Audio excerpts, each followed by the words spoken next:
Saudara jangan duduk dulu. Jangan duduk dulu. Jangan duduk dulu. Kenapa jangan duduk dulu saudaraku? Berapa banyak dari saudara yang saya rada-rada melo nih saudaraku.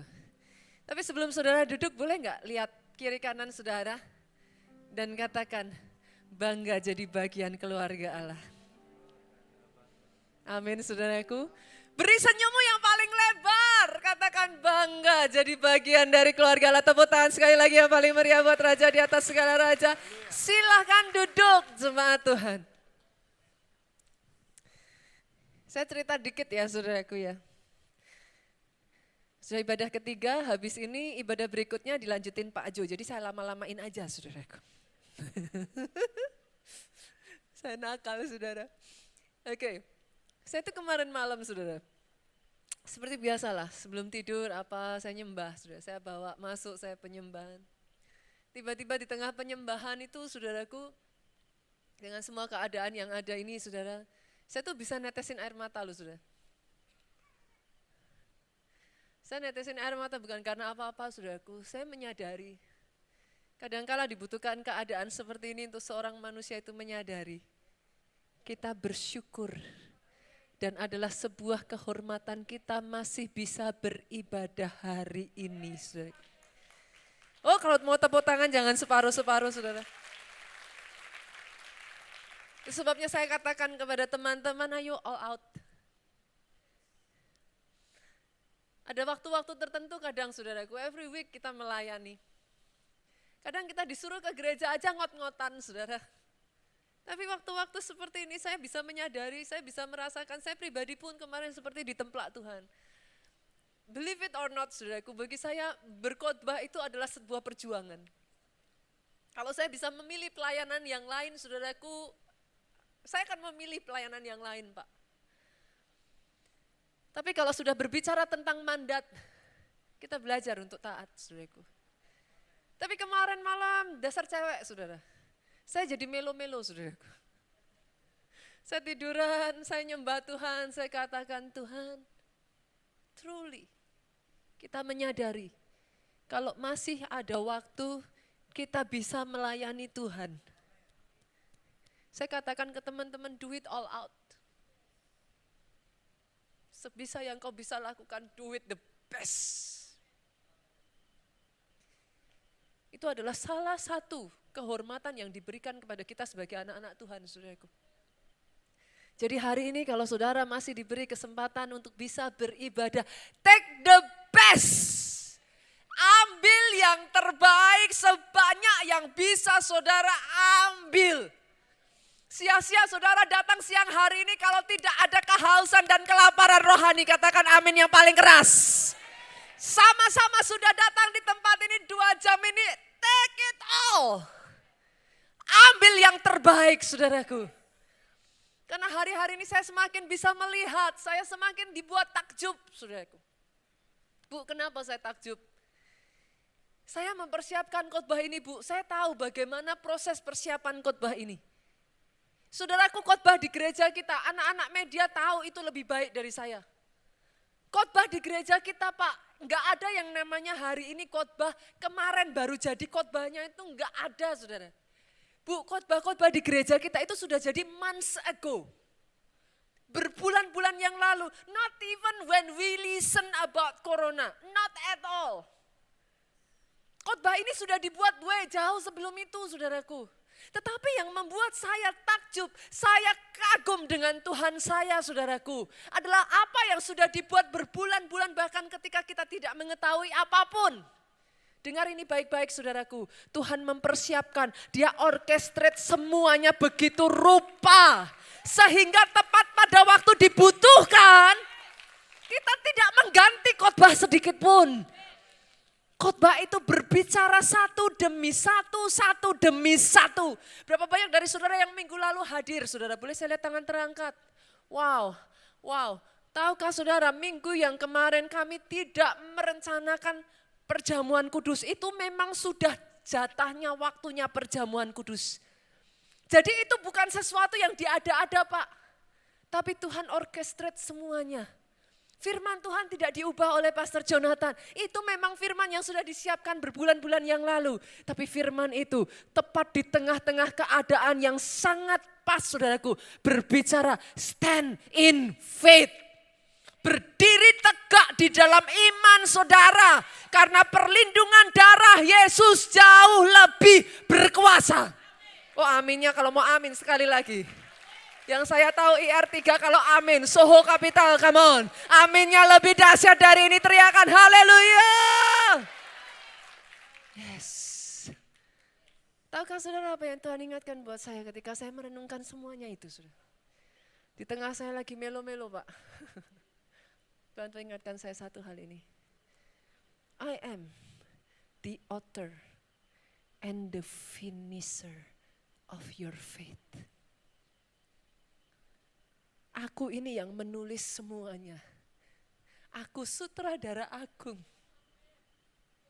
Di tengah kita nggak mengerti saudaraku, di tengah banyak ketidakpastian, izinkan saya katakan ini, dia tahu semuanya, he foreknow it. Dia sudah tahu jauh sebelumnya dan izinkan saya berkata ini, semua ada di dalam kendali tangan Tuhan. Itu sebabnya hari ini firman Tuhan mengingatkan kepada setiap kita, saudaraku, jangan takut. He is the author.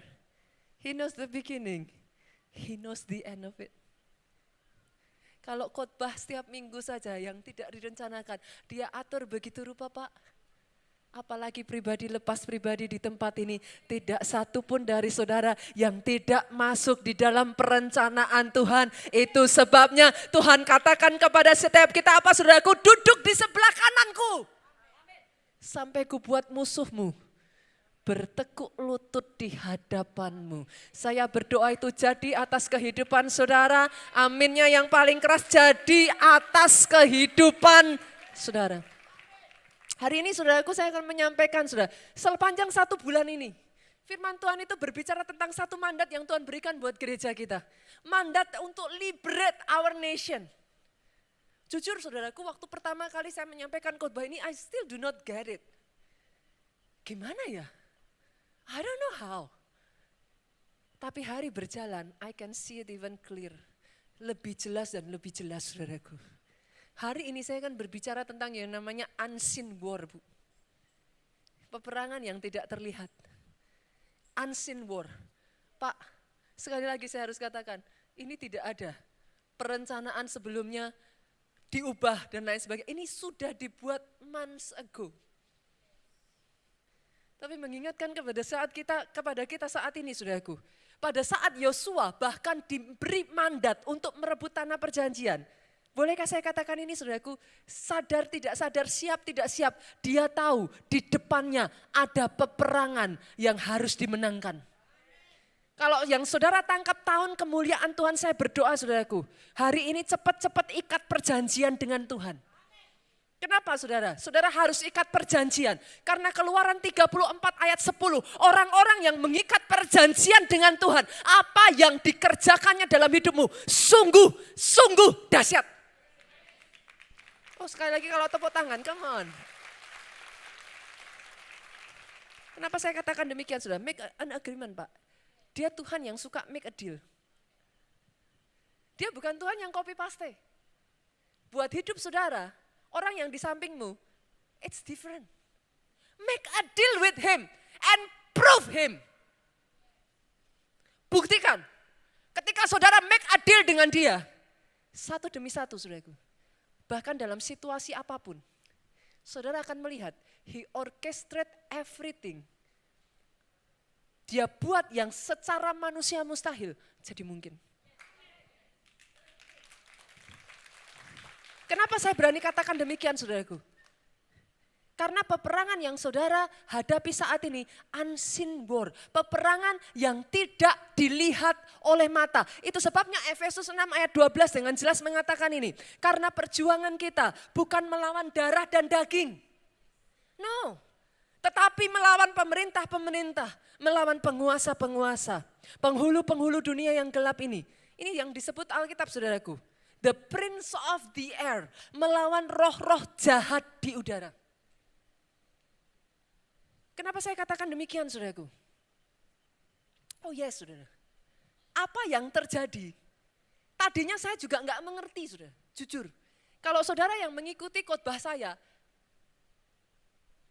sejak dari bulan November, akhir awal Desember, saudara. Bu, hati saya itu bawaannya udah galau, Bu. Beneran, saudaraku. Saya berkali-kali kalau khotbah saya sampaikan ini, saya kok ngerasa galau. Awalnya saya berpikir, kenapa ya? Karena galau, saudaraku, saya pikir ini kenapa sih? Dan tidak ada masalah apapun, saudara. Itu seperti saya tahu something is going on in the spirit. But I don't know what. Tapi itu sangat menekan sekali di dalam roh saya. Saya orang yang bergerak di area roh, saudaraku. Saya orangnya enggak ngeroh. Tapi Tuhan bawa saya bergerak di dalam area roh.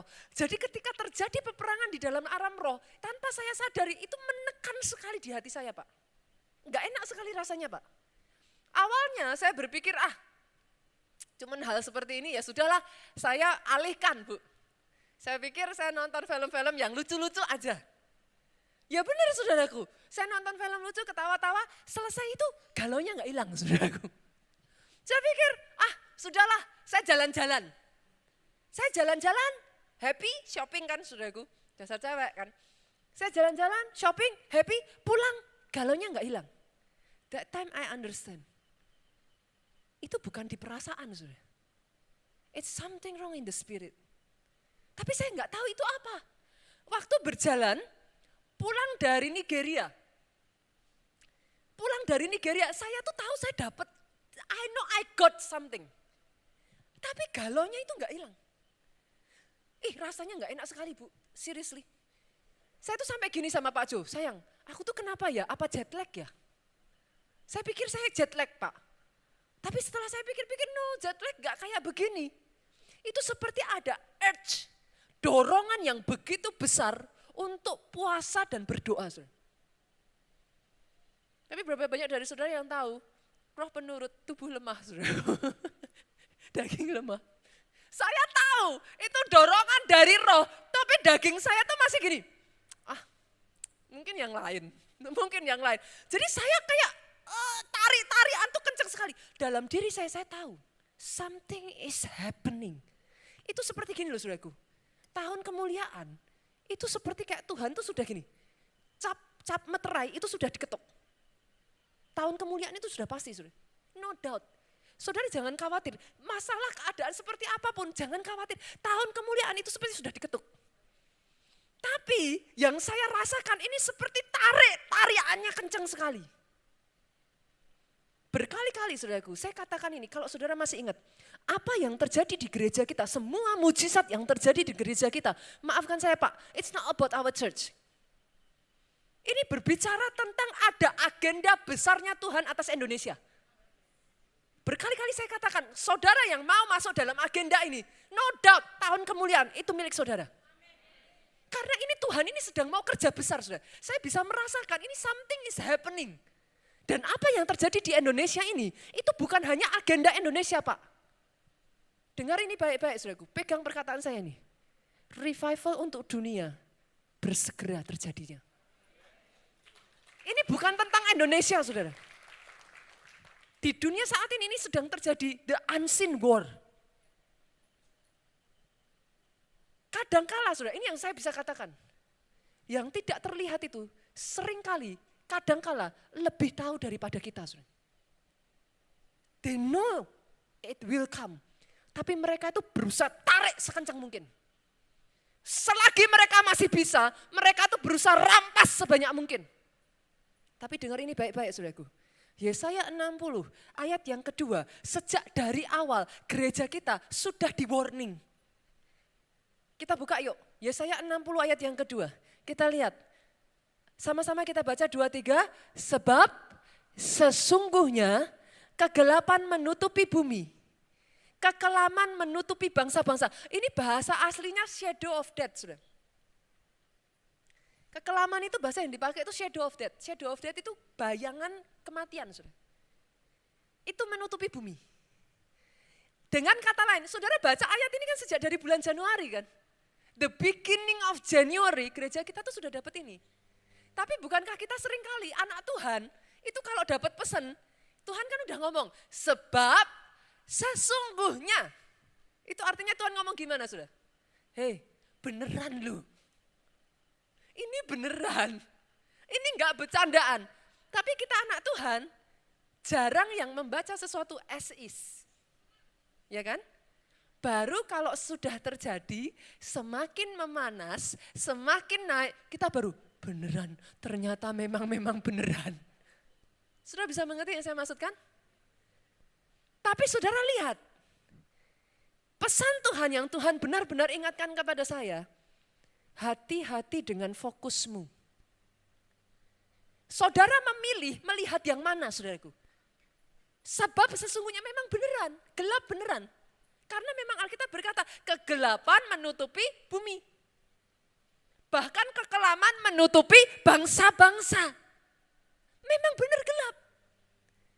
Tetapi saudara pilih fokus yang mana? Mau lihat kegelapan, mau lihat kekelaman, atau kita baca dengan suara keras yuk. 23, IR3. Tetapi terang Tuhan terbit atasmu, kemuliaannya menjadi nyata atasmu. Aminnya yang paling keras kalau saudara tahu itu yang Tuhan kerjakan dalam kehidupan saudara. Saudara pilih lihatnya yang mana? Gelapnya atau terangnya? Karena akan ada pembedaan saudaraku. Dibutuhkan urapan untuk melihat apa yang saudara lihat itu yang jadi atas hidup saudara. Berapa waktu yang lalu saudara? Ini terjadi di gereja kita. Gembala sidang senior kita, setiap tahun memang gereja kita itu ada yang namanya Holy Land Tour. Dan itu sudah dischedule-kan tuh dari tahun lalu saudaraku, itu bukan kayak mendadak ada Holy Land, enggak. Itu pendaftaran sudah dari sejak tahun lalu. Bulan Februari pertengahan akhir, Pak Obaja itu dischedule-kan untuk berangkat Holy Land Tour saudara. Menurut saudara loh, kami sebagai anak-anak yang baik, kira-kira loh, dengan kondisi seperti ini, papa mertua saya, papa istilahnya gembala sidang mau berangkat. Saya calling dong saudara, Pak cancel aja. Loh ya pastilah saudaraku, mikir dong saudara, cancel aja lah. Pak Jo itu udah berkali-kali, saya tuh sampai desak terus sama Pak Jonathan. Sayang, bilang sama papa udahlah cancel aja. Dijawab Pak Obaja ringan saudaraku. Ya nanti lihat. Kok nanti lihat, saya pikir memangnya cancel bisa dadaan, saya pikir kan gitu saudaraku. Waktu berjalan lagi kira-kira 2 minggu saya udah senggol lagi Pak Jo. Sayang, bilang papa lah cancel. Pak Jo tuh sampai jawabnya gini saudaraku, udah berkali-kali bilang katanya. Sampai puncaknya 1 hari sebelum berangkat saudara. Saya tuh sampai bilang, sayang coba. Pak Obaja itu sampai di titik 1 hari sebelum berangkat jawabannya gimana saudara? Sudah, saya sudah dapat rema dari Tuhan untuk berangkat katanya. Saya itu melongo saudara, dapat rema dari Tuhan untuk berangkat. Jangan-jangan salah dengar gitu saya pikir saudara. Sayanya yang gak terima saudaraku. Lah saya melongo, gak apa-apa kita jalan, Tuhan menyertai. Saya udah diem aja, saya di hati itu udah aduh papa. Makanya saya mengatakan apa saudaraku? Tuhan yang satu ini bukan Tuhan copy paste. Yang mengerti aminnya yang paling keras. Aminnya lebih keras. Kenapa saudaraku? Pak Obaja dapat remanya, kalau saudara nggak dapat rema, ikut-ikutan nggak bisa. Dia jenis Tuhan yang you make a deal. You cannot copy paste. Saudara nggak bisa copy paste. Apa yang Tuhan berikan kepada seseorang masuk dalam kehidupan saudara. Kalau bukan Tuhan yang memberikan petunjuk, nggak bisa saudara. Berangkatlah Pak Obaja beserta rombongan saudara. Berangkat, saya itu udah yang awalnya rada deg-degan, tapi setelah melihat mereka nyampe lewat border saudaraku, foto-foto saya pikir kayaknya happy-happy deh wajahnya saudara. Bahkan di sana saudaraku nggak pakai masker saudara. Saya lebih-lebih lagi, saya bilang, Pak pakai kayak masker. Semua orang nggak pakai masker katanya saudaraku. Saya lebih aduh. Saya katakan Pak Obaja, terus ini gimana? Ya jalan aja, happy-happy kok, semua oke katanya. Oh ya sudah, saya agak tenang. Berjalan saudara, hari Rabu itu schedule mereka, itu kan biasanya kalau tour itu sudah ada itinerary sudah. hari Rabu, schedule mereka itu pergi ke Bethlehem, ke kota Bethlehem. Dan sejak dari hari Rabu itu memang di kota Bethlehem, saudaraku. Selesai, Rabu malam mereka pergi dari Bethlehem, pindah ke Yerusalem, saudara. Rabu malam mereka pergi, Kamis pagi Bethlehem lockdown. Saudara. Kita dengar di Indonesia, callinglah saya, "Pak, katanya lockdown, Papa ada di mana?" "Lewat," katanya saudaraku. Saya udah yang tenang, Tuhan menyertai, Tuhan sudah kasih rema, Tuhan menyertai. Kitanya yang di Indonesia kadang lebih deg-degan dari yang di sananya, saudaraku. Hari Kamis mereka pindah dari Bethlehem masuk ke Yerusalem, saudara. Hari Jumat mereka pulang ke Indonesia. Pada saat hari di mana mereka pulang, Yerusalem diumumkan lockdown. Saudara. Dia Tuhan yang tidak bisa copy paste. Yang mana yang saudara lihat? Which one you choose to see? Yes, benar kegelapan, yes, benar kekelaman. Tetapi terang Tuhan juga terbit atas pribadi, lepas pribadi yang ada di tempat ini. Dahsyatnya lagi bukan hanya itu, saudaraku. Satu sisi saya waktu diceritain lewat lagi saya bilang puji Tuhan. Tapi di sisi lain, saudaraku, ada lebih dari 600 orang Indonesia saat ini ada di dalam karantina di sana, saudara. Mereka nggak bisa kemana-mana, saudara. Datang ikut Holy Land, tapi nggak bisa pulang, saudara. Karena memang di karantina. Jadi saya tahu itu rombongan Pak Obaja itu benar-benar tangan Tuhan meluputkan mereka, saudaraku. Bukan hanya itu saja, saudara, sampai di Indonesia ada banyak rombongan sakit sedikit aja, saudara. Itu di karantina, saudara. Enggak boleh. Karena posisinya mereka berasal dari negara yang posisinya di lockdown. Jadi itu pengawasan lebih ketat, saudara. Tahukah saudara, pulang ke Indonesia semuanya sehat. Pemeriksaan lewat satu rombongan, saudaraku. Saya hanya bisa mengatakan ini, saudaraku. He is the author and the finisher of your faith. Saudara boleh merasa di dalam kegelapan, saudara boleh merasa tidak tahu apa yang harus dilakukan. Dengar ini baik-baik. Dia Allah, sutradara agung yang sedang bergerak tanpa engkau sadari. In the end, if you make a deal with him, in the end, tahun kemuliaan Tuhan jadi atas hidup pribadi, lepas pribadi di tempat ini. Tepuk tangannya yang lebih dahsyat lagi buat Yesus Tuhan kita. Itu sebabnya saudaraku dengar baik, kenalilah Tuhanmu secara pribadi. Nggak bisa copy paste. No. The unseen war is real. Tuhan itu punya kehendak, saudaraku. Tuhan itu punya rencana besar atas setiap kita. Apakah saudara pikir dengan semua rencana besar itu, iblis diam-diam terus happy-happy? 1 juta jiwa, iblis senyum, ya sudah nggak apa-apa diambil aja gitu, saudaraku. No. Ini nih di dalam alam raya, saudara. Tarik-tarian terus. Saudara harus menyadari, yes, the war is real. Dan peperangan itu levelnya beda-beda, saudara. Ada yang level pribadi. Ada yang level keluarga. Ada yang levelnya sampai kota. Yesus itu pernah menghadapi jenis peperangan yang levelnya sampai kota loh, saudara. Masih ingat gak ketika Yesus pergi ke Gerasa? Ada yang pernah dengar ring a bell kata Gerasa? Pernah dengar kata Gerasa?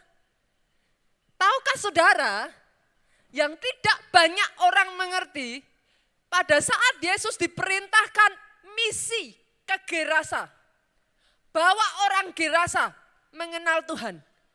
Saudara tahu, masih ingatkah kisah di mana murid-muridnya mengalami taufan dan Yesus tertidur?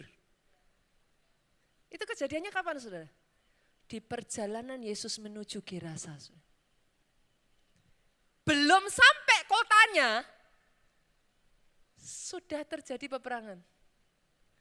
Saudara, sebagian dari antara saudara boleh berkata, Bu, it's a coincidence, kebetulan lah. Emang lagi badai aja, jangan dikait-kaitin. Oke. Dengar ini baik-baik, saudaraku. Saudara harus mengerti, murid-murid Yesus itu profesional nelayan loh, saudara. Saudara harus tahu itu. Murid-murid Yesus itu bukan orang awam. Mereka itu nelayan-nelayan kawaan. Petrus, Yohanes itu sudah terbiasa berniaga, sudah. Lautan itu tempat mereka dibesarkan. Tapi orang-orang yang profesional sebagai nelayan diombang-ambingkan badai, sudah. Sampai titik tertentu mereka berteriak, Yesus. Yesus bangkit berdiri, dia hardik angin badai itu, dia katakan silent. Diam. Sudah selesai, sudah. Sebagian dari saudara akan berkata, Pastor, itu kebetulan. Oke, kebetulan pertama ya, saudaraku ya. Yesus masuk ke Gerasa, saya tanya, memangnya Yesus masuk ke Gerasa itu woro-woro, saudara? Halo, KKR, gitu saudaraku. Emangnya bikin spanduk, saudara? Enggak. Tapi begitu hari itu, apakah saudara tidak merasa ada kejanggalan di sana? Yesus sampai di Gerasa, disambut siapa Pak? Halo? Langsung disambut siapa saudara? Orang gila dari Gerasa. Saya tanya lagi saudara, saudara bilang itu koinsiden? Kalau memang saudara masih bilang itu koinsiden kedua saudara. Oke ya, sepakat ya. Yesus datang, disambut langsung orang gila dari Gerasa. Dia langsung menantang, namaku Legion. Aku banyak. Kisah ini saudaraku, mengingatkan saya apa yang terjadi dalam kehidupan saya sendiri. Bagi saya itu sesuatu yang pengalaman awal-awal ketika saya masih muda, salah satu pengalaman roh saya yang saya nggak akan pernah lupakan dalam hidup saya saudara. Satu ketika Tuhan itu memberikan satu kerinduan, kami anak-anak muda saudaraku, usia 14, saya 14 tahun kira-kira, 14-15 tahun saudaraku, kami ini dijamah Tuhan habis-habisan saudara. Di zaman itu di kota Solo itu sedang ada lawatan Tuhan yang namanya Toronto Blessing. Ada di sini yang pernah dengar tentang Toronto Blessing? Ada, saya lihat tangan-tangan terangkat ya. Lawatan ini begitu luar biasa melanda sampai bahkan anak-anak kecil. Saya pada saat itu, di usia saya ke-13 itu mulai dijamah Tuhan saudara. Kita itu mulai mendengar suara Tuhan, kita belajar saudaraku perkara-perkara roh saudara. Di usia saya ke-14, kami itu satu komsel, sekitar 7-8 orang, perempuan semua Pak. Kita entah bagaimana dapat penglihatan dari Tuhan yang sama, dengar suara Tuhan, kita sepakat, Tuhan kasih misi, go for your school, berjuang untuk sekolahmu. Saya nggak tahu di tempat ini, itu sebabnya saya berkata kepada saudara, make a deal with God. Apa yang saudara perjuangkan? Your family? Apa saudaraku? Make a deal. Kalau saudara nggak punya deal apa-apa, terus bagaimana saudara bisa mengharapkan Tuhan melakukan perkara dahsyat? Orang saudara nggak punya deal kok. Waktu itu saudaraku, Tuhan katakan, masuk ke sekolah. Bawa teman-teman di sekolah ini mengalami revival berjumpa pribadi dengan Tuhan. Kami hanya anak usia 14 tahun, bisa apa sih saudara? Dikasih satu instruksi jelas. Satu komsel, kami jalan saudaraku, instruksinya apa saudara? Seperti tembok Yeriko. Kalau diceritain memang lucu saudaraku. Hari pertama kami mengelilingi sekolah itu saudara. Seperti tembok Yeriko kami diem saudara. Kami jalan. Sampai di satu hari saudara. Itu adalah hari di mana tiba waktunya saya itu masuk di area gang sekolah. Sekolah itu posisi libur jadi ditutup gate-nya. Ada gang, ada gerbang di depan gate. Gerbang tidak dikunci, tapi gate dalamnya dikunci karena sekolah libur. Kami sepakatan bertujuh jalan saudaraku, kami mau ke sekolah untuk berdoa. Di area gang itu saudara. Itu petunjuk yang kami dengarkan dari Tuhan. Benar saudaraku, kami jalan. Di tengah kami jalan, ingat saudara 7 orang tadi siapa? Perempuan semua. Usia 14-15 tahun saudaraku. Anak SMP itu usia nggak bisa lebih dari itu saudara, kecuali nggak naik kelas saudaraku. Jadi usianya tuh baru rata-rata 14-15 tahun.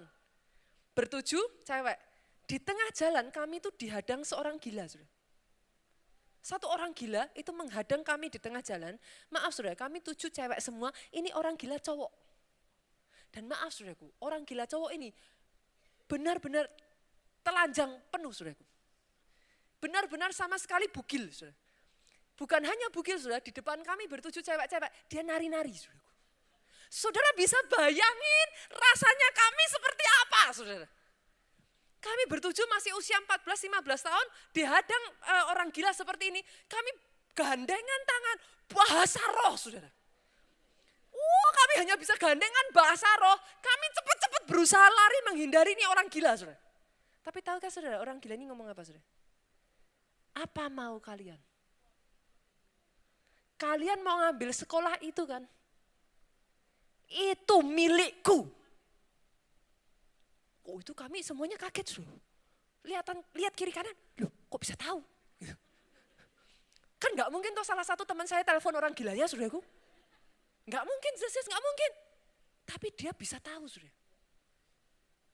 Apa yang kamu inginkan terhadap sekolah itu?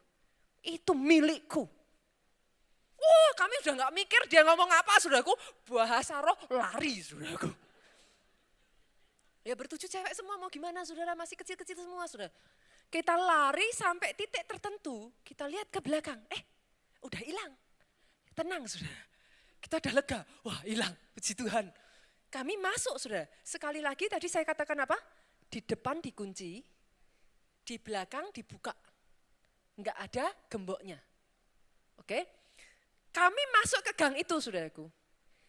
Instruksi yang kami dengar Tuhan suruh putar di gang itu 7 kali. Oke, kami lakukan. Kami tutup pintu gerbang bagian depannya, pintu dalam memang sudah dikunci sudah. Kami tutup begitu saja. Kami sudah tenang, orang gilanya enggak ada. Jadi kami putar di situ sambil bahasa roh, kami berbahasa roh, kami putar 1 kali. Kami bahasa roh lagi, kami putar 2 kali. Kami bahasa roh, putaran ketiga sudah. Tiba-tiba, deng, orang gilanya ada lagi di depan gerbang saudaraku. Ini jadi film horor, saudara. Dia berdiri di depan gerbang itu, saudaraku. Dan saudara tahu dong, itu dikunci enggak? Enggak dikunci. Kami masuk bisa enggak? Terus lari kemana? Kalau tadi kami bisa lari, lah ini mau manjat. Lah enggak bisa, saudaraku. Wah itu begitu kami lihat orang gila ini, langsung serentak 7 orang, dek, saudaraku. Kami sudah mikir gini, dipercepat muternya saudaraku. Wah udah bahasa roh. Tapi tahukah saudara di depan gerbang ini orang gila ini ngomong gini saudara. Kamu sudah mutar 3 kali kan? Kamu mau putar 7 kali kan? Jangan harap sekolah ini jadi milikmu. Itu kami saudaraku, satu dengan yang lain tuh benar-benar saling pandang-pandang. Ini yang telepon orang gilanya siapa ya? He knows. Saudara boleh percaya nggak percaya? The unseen spirit, saudara. They know. Pada saat itu saudaraku, orang gila itu pegang kenceng pintunya. Saya tanya tadi pintunya dikunci enggak? Kok seperti ini saudaraku? Tapi tahukah saudara, pintu itu entah bagaimana caranya tidak bisa terbuka. Entah bagaimana keras pun dia gembrong pintu itu, dia dorong pintu itu. Tidak bisa terbuka. Sampai akhirnya orang gila ini frustrasi saudaraku. Dia pergi dan dia berkata, awas kalian. Dia pergi saudaraku. Let me make my point. Bolehkah saya katakan ini saudaraku? Diizinkan Tuhan terjadi, tapi diluputkan oleh Tuhan. Ketika saudara belajar berjalan bersama dengan Tuhan, saudara, diizinkan terjadi. Tapi kalau fokusmu benar, engkau bisa melihat terang, kemuliaan, bukan kegelapan. What you see is what you get. Tahukah saudara setelah kejadian ini berlalu saudaraku, hari di mana kami mulai masuk sekolah saudara. The revival swept our school. Kebangunan rohani itu terjadi di sekolah kami, saudaraku.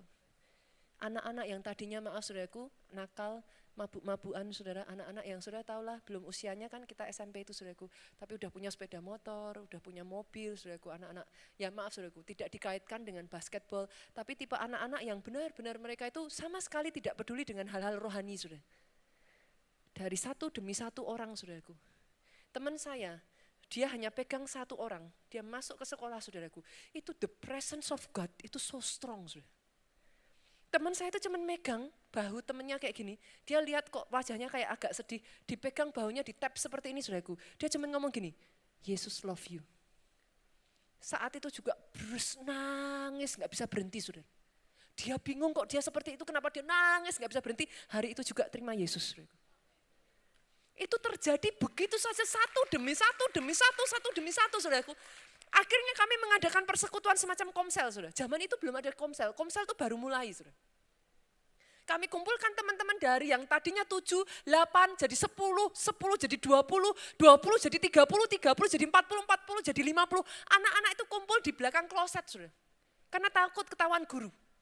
Saudara tahu, anak-anak kecil ini berkumpul sampai 100 orang jumlahnya. Kami itu berkumpul banyak, kami berdoa sebelum tes, saudaraku. Dan saudara tahu apa yang terjadi, saudaraku? Anak-anak umur 14-15 tahun, saudara. Saat itulah saya belajar, saudara, tumpang tangan. Itu benar-benar di kloset kecil itu, tumpang tangan, orang rebah, saudara. Anak-anak kecil-kecil itu saling tumpang tangan satu dengan yang lain. Mereka rebah, mereka berbahasa roh, keluar bahasa roh tanpa ada yang mengajari, saudaraku. Dan hadirat Tuhan itu begitu kuat sekali. Hari Minggunya kalau kami ibadah Teens Impact, saudara. Dasar namanya ABG itu gimana sih, saudaraku? Kalau ibadah nggak mau pisah-pisah, saudara. Ibadah jadi satu baris, saudara. Sudah satu baris, semuanya baju putih semua, saudara. 50 orang duduk bareng baju putih, kami bangga, saudara. Saudara bisa mengerti yang saya maksudkan? Namanya ABG, saudara. Identitas diri itu penting sekali. Kegeraan itu berjalan dengan kencang sekali. Dengar baik, saudaraku. The unseen war, ketika itu terjadi. Saya harus katakan kepada saudara, be ready. Be ready, kalau saudara menjadi bagian dari agenda besarnya Tuhan. Jangan khawatir, saudaraku. The year of God's glory itu harus terjadi atas kehidupan saudara. Mau seperti apa keadaan dan situasi sekarang, belajar melihat dengan cara yang benar. Jangan teralihkan fokusmu. Tapi belajar untuk melihat, yes gelap, yes kekelaman, tetapi terang Tuhan terbit atas saudara. Satu demi satu, terang Tuhan nyata atas hidup saudara. Itu sebabnya dengar ini, saudaraku. Tahun-tahun yang lalu Tuhan persiapkan saudara dengan mujizat demi mujizat demi mujizat. Izinkan saya katakan ini, kalau kata-kata kayak saya keras, maafkan saya, saudaraku. Don't you dare. Jangan berani-berani setelah saudara terima semua mujizat, pertolongan, kebaikan Tuhan dalam kehidupan saudara. Don't you dare to keep silent. Ini saatnya saudara jadi terang. Ceritakan kepada orang-orang di luar sana, saudaraku, bahwa Yesus masih sama. Dulu dia membuat mujizat, sekarang dia masih tetap membuat mujizat. Dia tidak berubah. Yesus kita tetap sama. Ada pengharapan di dalam Yesus. Apakah karena semua kejadian ini, saudaraku, mujizat berhenti? No, forget it. Gereja kita mujizat terjadi semakin dahsyat.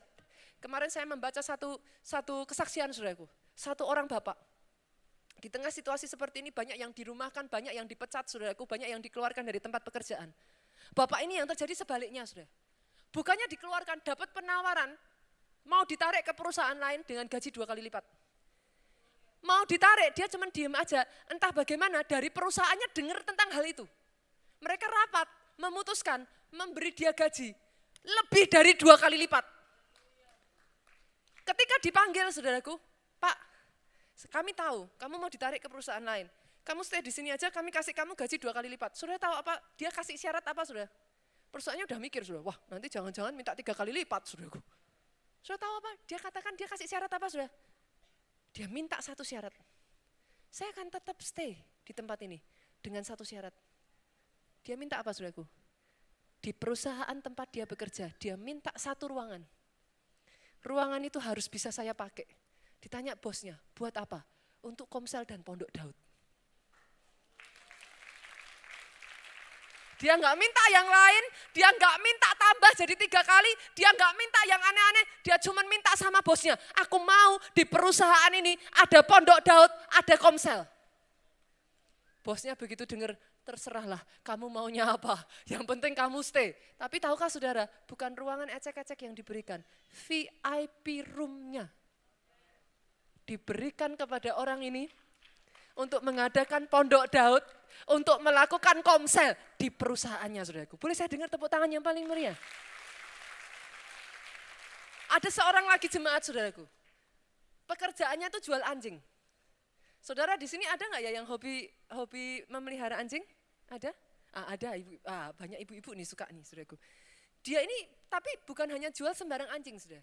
Anjing yang dia jual itu anjing-anjing ada stambumnya yang import, saudara. Yang memang keturunan yang cukup terkenal gitu, saudaraku. Artisnya anjing gitu, saudaraku. Satu ketika dia ditawarin seekor anjing, saudaraku, bull terrier. Kalau saya nggak salah dari Ukraina atau dari mana gitu, saudara. Anyway, harganya orang ini beli itu 37 juta. Plus bawa masuknya ke Indonesia 19 juta.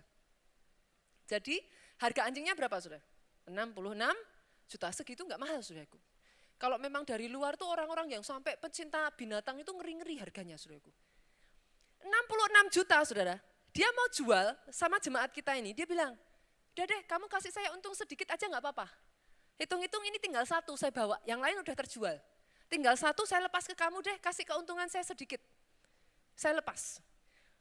Jemaat kita ini, saudaraku, sudah dengar berkali-kali mujizat demi mujizat terjadi di gereja kita. Jadi kali ini dia katakan kepada Tuhan, Tuhan, aku mau mujizat yang melampaui akal pikiran. Harga berapa tadi, saudara? 66 juta. Dia katakan sama Tuhan, dia nggak minta petunjuk Tuhan, dia pokoknya cuma ngomong aja, saudaraku. Oke, kalau boleh kasih ke saya 20 juta. Langsung dijawab, nggak boleh, saudaraku. Dia berpikir tadinya Tuhan. Akhirnya saudaraku jujur dia merasa agak kecewa. Dia datang Pondok Daud, dia teriak, Tuhan orang lain ngalami mujizat. Orang lain ngalami ini. Kenapa? Saya nawar 20 juta kok nggak dikasih. Dia teriak sama Tuhan. Saudara. Saya dengar ceritanya ketawa sih, saudaraku. Dia teriak sama Tuhan. Sampai akhirnya saudaraku waktu berjalan dia lupa. Dia lupa. Tapi tahukah saudara, Tuhan itu kelihatannya cuma kecil tuh, saudara, soal anjing kan. Dia itu peduli sampai titik yang terkecil, yang orang lain bahkan tidak lihat. He search through your heart. Dia tahu kerinduan hatimu. Satu ketika dia ditelepon lagi sama orang yang mau jual anjingnya ini. Ditanya, kamu masih minat gak sama anjing ini? Dia langsung jawab cepet, ya masih lah kok. Masih minat, tapi jangan mahal-mahal lah. Saya naikin sedikit gak apa-apa, tapi kalau 66 juta saya gak sanggup. Saya tambahin sedikit lah. Dia ngomong kayak gitu, saudaraku, dijawab sama yang punya. Tapi saya gak mau jual ke kamu. Loh, dia bingung, saudara. Ini gimana sih orang nawarin masih minat gak minat, dijawab gak akan saya jual ke kamu. Dia bilang, lah terus maksudnya gimana kok? Saya akan hibahkan anjing ini untuk kamu. Jadi kamu sama sekali tidak perlu membayar sedikit pun, ini anjing dihibahkan. Tahukah saudara 20 juta bagi Tuhan masih terlalu mahal, saudaraku. Dikasih Tuhan for free, gratis. Tanpa harus membayar sepeser pun. Saudara kira ini mujizat demi mujizat tidak terjadi dengan semua keadaan ini, tambah dahsyat. Orang-orang di tempat ini yang berani mempercayai dan tangkap rema dari Tuhan, jadi atas kehidupan saudara. Ada salah seorang bapak, saudaraku, ini baru, dia jemaat baru, saudara, bergabung, tadinya tahu lewat YouTube, saudara, dia bergabung di gereja kita, saudaraku. Istrinya sakit gagal ginjal, saudara. Dokter angkat tangan, dokter sudah bilang temenin terus, Pak, sewaktu-waktu kita nggak pernah tahu. Dia memutuskan, saudaraku, dalam kondisinya yang seperti itu, dia masuk Pondok Daud, saudara. Tiap hari dia cari waktu, dia datang Pondok Daud, dia berseru-seru kepada Tuhan. Dia cuma minta satu kepada Tuhan, Tuhan, aku minta nyawa istriku. Tuhan, sembuhkan istriku. Dia berjuang di hadapan Tuhan, saudaraku. Hari kedua, di mana dokter sudah bilang angkat tangan, saudaraku. Hari kedua ventilator dilepas. Tidak berapa lama kemudian, 3 hari setelah itu, saudaraku, dokter geleng-geleng kepala dan dokter berkata, sudah sembuh, boleh dibawa pulang. Saudara mau bilang apa? Dengar ini baik-baik. If your eyes, kalau mata kita terang, teranglah seluruh tubuh. Kalau engkau bisa melihat dengan terang, engkau bisa melihat dengan benar. What you see is what you get. Pertanyaannya sekarang, saudaraku. Apa yang harus kita lakukan untuk bisa memenangkan peperangan yang tidak terlihat ini? Karena tidak terlihat. Apa yang harus kita lakukan? Yang pertama, saudara catat baik-baik. Perhatikan ini, saudaraku. Bangun manusia roh saudara menjadi manusia roh yang kuat. Bangun manusia rohmu jadi manusia roh yang kuat. Kemarin saya naik Samuel Moment, saudara, dengan anak-anak kecil-kecil. Saya ajarkan ini kepada mereka. You are your spirit that has soul, live in a body. Saya ulang ya, saudara. You are your spirit. Kita ini roh yang punya jiwa, tinggal dalam tubuh. Sebagian dari anak-anak itu tanya sama saya, Pastor, buktinya apa kalau kita ini roh? Roh kan nggak kelihatan. Saudara tahu anak zaman sekarang kan, saudara, kritis-kritis. Roh nggak kelihatan kok. Kok pastor bisa bilang kalau kita ini roh? Saya kasih bukti sama mereka, saudara. Oke? Berapa banyak dari saudara di sini pernah datang ke pemakaman? Angkat tangan. Hampir semua udah pernah lah pasti, saudaraku nggak mungkin nggak pernah. Saudara pasti pernah datang ke pemakaman. Saya tanya, saudara, yang di pemakaman itu masih ada tubuhnya enggak? Tubuhnya enggak terangkat ya, saudara? Enggak ya? Masih ada ya? Oke, berarti tubuhnya ada. Tapi saya tanya, ketika saudara datang, tubuh yang sama, orang yang sama, bisa senyum enggak? Itu kalau yang di pemakaman tiba-tiba, saudara kaget. Saudara lari loh itu. Dia orang yang sama ya, tubuh yang sama. Tapi bahkan senyum aja udah enggak bisa, saudara. Gerak sudah enggak bisa. Kenapa, saudara? Ketika roh sudah dipanggil pulang. You are your spirit, live in a body. Jadi kalau roh itu sudah dipanggil pulang, tubuhnya boleh masih ada. Tapi kalau rohnya sudah enggak ada, Pak, ya enggak bisa apa-apa. Itu artinya saudara bukan tubuhmu, saudara roh. Yang punya jiwa tinggal di dalam tubuh. Kalau rohmu enggak kuat, saudara. Saudara ngadepin situasi seperti sekarang ini. Kalau roh enggak kuat, yang ngatur tubuh itu switch ke jiwa. You are your spirit that has a soul. Rohnya lemah, jiwanya yang dikasih makan terus, jiwanya yang ngambil alih. Jiwa itu terdiri dari apa, saudara? Pikiran, perasaan, kehendak. Kalau saudara hari-hari seperti ini, tergantung cara kerja saudara seperti apa. Kalau banyak dikuasai emosi dan perasaan, hari-hari seperti ini, yang ada ketakutan, karena rohnya lemah, jiwa yang ngambil alih, saudara. Itu sebabnya jadi irasional. Aduh, ini Jakarta seperti ini, nanti kalau di lockdown gimana? Ayo cepet kita harus keluar dari Jakarta. Ditanyalah sama suaminya, keluar dari Jakarta mau kemana? Pulang kampung, kampungnya juga kena, saudaraku. Dulu kalau Indonesia sedang kekacauan, kerusuhan, orang-orang lari kemana, saudara? Singapura juga kena. Saudara bisa mengerti yang saya maksudkan? Karena yang mengontrol itu jiwa, rohnya lemah, jiwanya itu ngambil alih, saudara. Yang ada akhirnya panik, yang ada akhirnya bingung, mau gimana? Pastor, memangnya orang Kristen kalau rohnya kuat nggak bisa takut? Oh bisa. Pastor bisa takut? Bisa. Bedanya apa, saudara? Saya bisa takut. Tapi ketika jiwa saya mau mengambil alih, roh saya bangkit, saya tarik jiwa saya katakan kepada jiwa saya, jangan takut. Di dalam tinggal tenang dan percaya terletak kekuatanmu. Kenapa, saudaraku? Makanan roh apa? Makanan roh apa? Firman. Kalau rohnya kuat, jiwanya mau berontak, tarik firmannya keluar. Yang mengerti aminnya yang paling keras.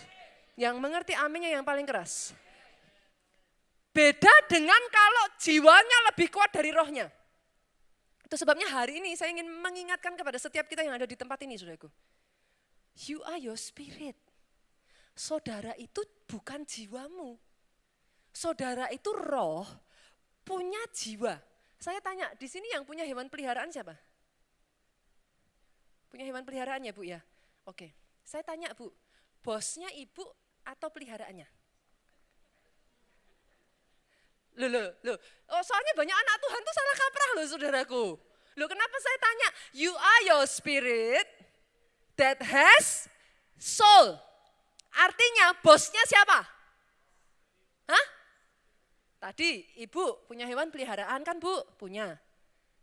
Bosnya pernah enggak, saudara, lihat bos yang ditarik-tarik kemana-mana sama hewan peliharaannya?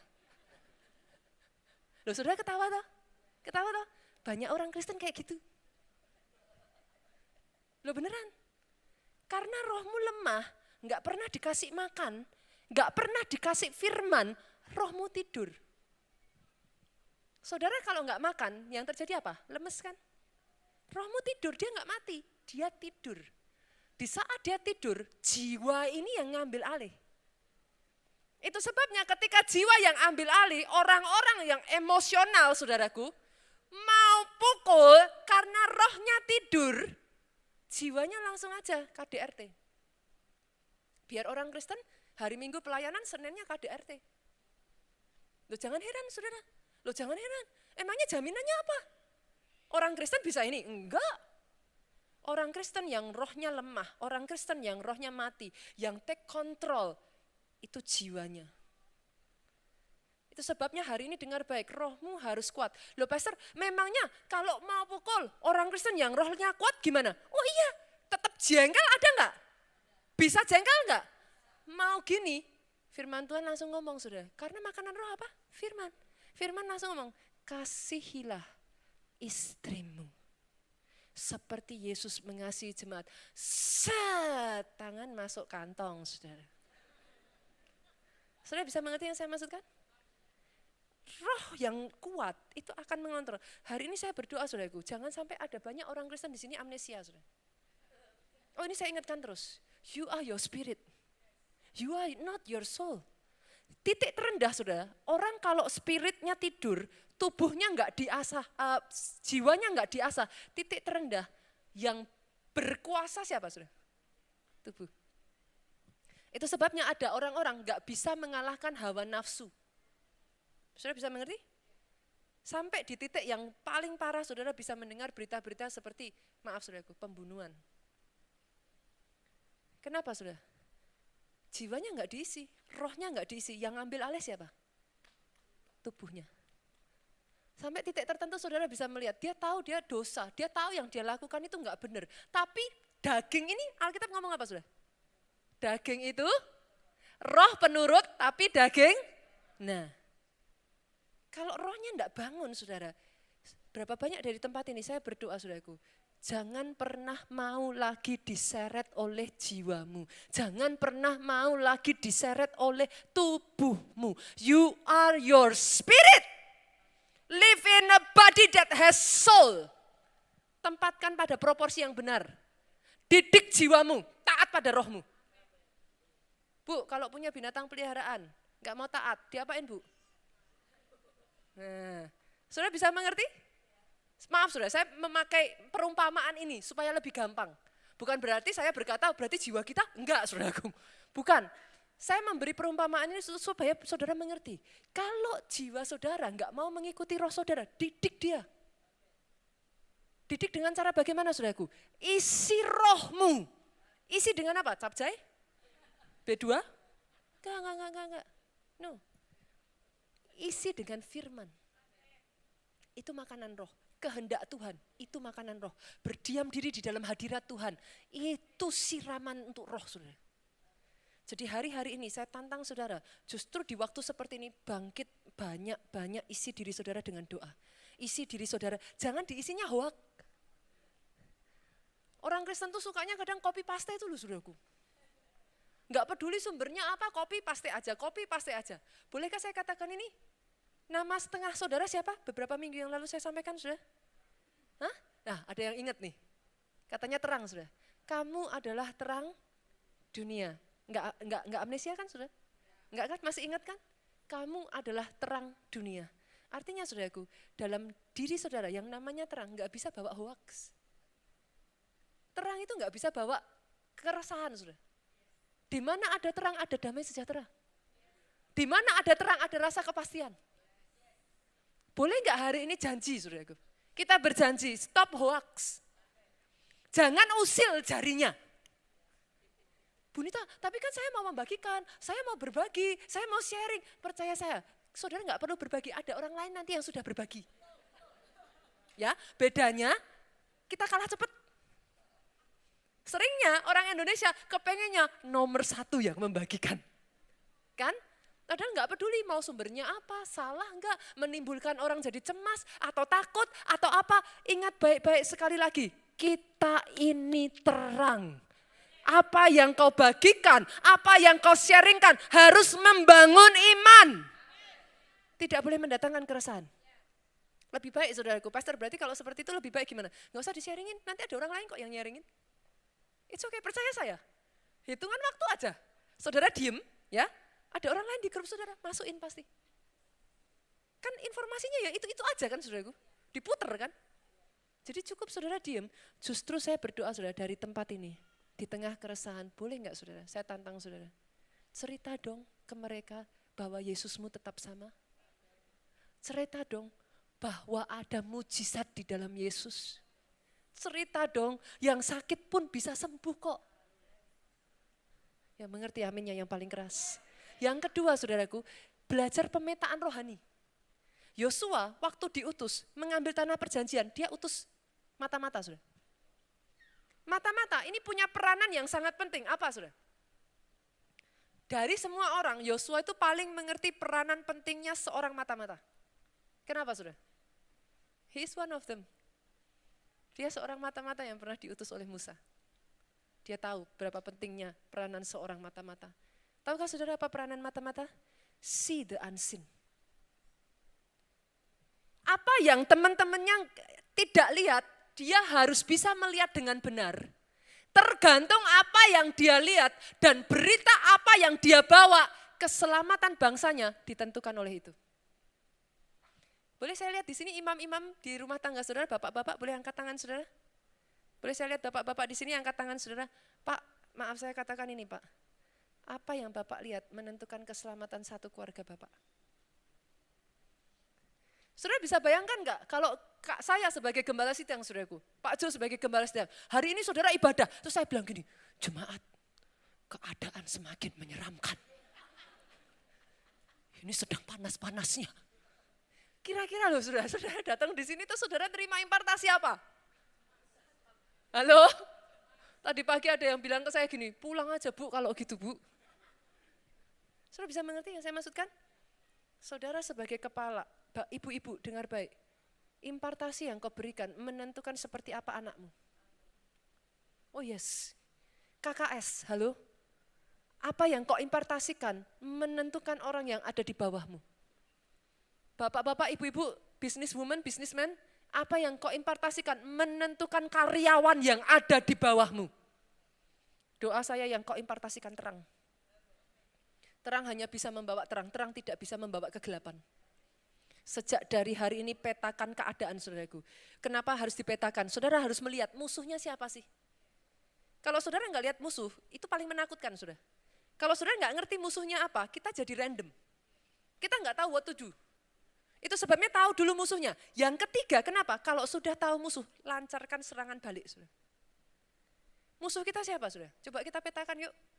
Kita petakan. Hari-hari ini yang terjadi ini sebenarnya apa sih, saudara? Satu, virus corona. Oke ya, saya tuh benci nyebut namanya tapi saya sebut anyway, saudara. Virus corona, saudara. Yang kedua, ini yang kita hadapi apa ini, saudara? Global economic recession, saudara. Ini krisis keuangan global, di mana-mana terjadi. Di banyak negara yang lain lebih severe dari Indonesia.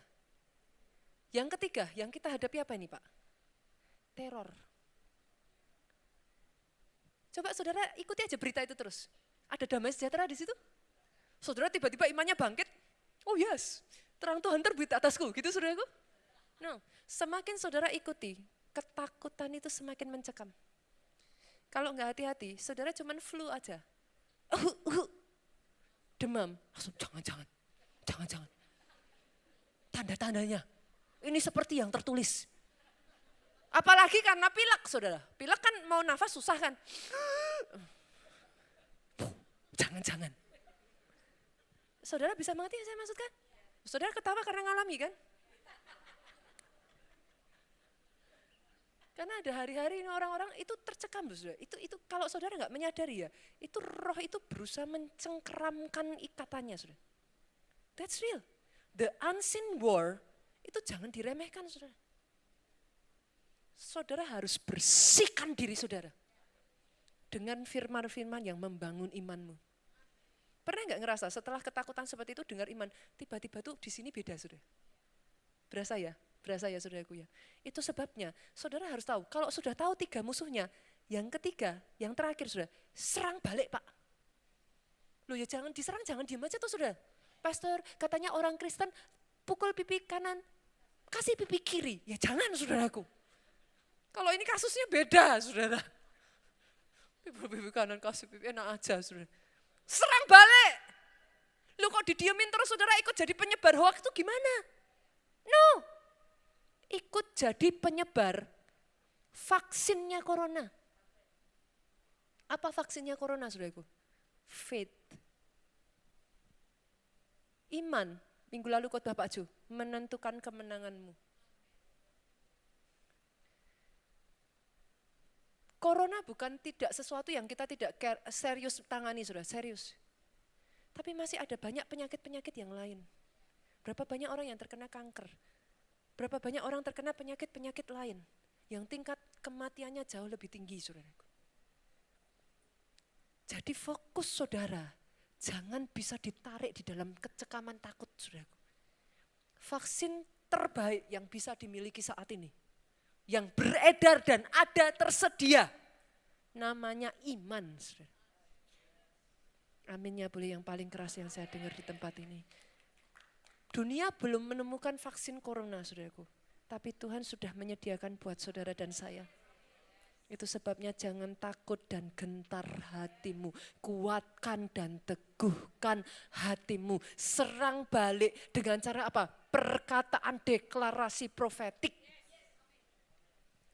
Pastor berarti kalau misalkan saya takut saya harus gimana?